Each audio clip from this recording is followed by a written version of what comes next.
The way you create digital money, digital capital, is you take gigawatts of electricity and you feed it through custom silicon, ASICs, and you generate a wall of encrypted energy to defend the network, and that's what Bitcoin is.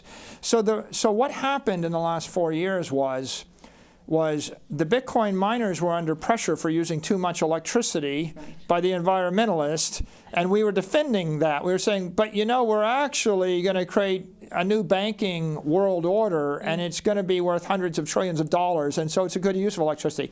But we had a hard time winning that battle. Then all of a sudden we have the ChatGPT moment, and people discover that they also need power in order to create digital intelligence, and that turned Apple, Amazon, Facebook, Google, right, Microsoft, and hundreds of millions of Americans into true believers. And that entire debate about whether electricity good or electricity bad just went away, and the entire debate over nuclear power went away. And all of those AI data centers, they desperately needed high power data centers. And you know who owned them? The Bitcoin miners.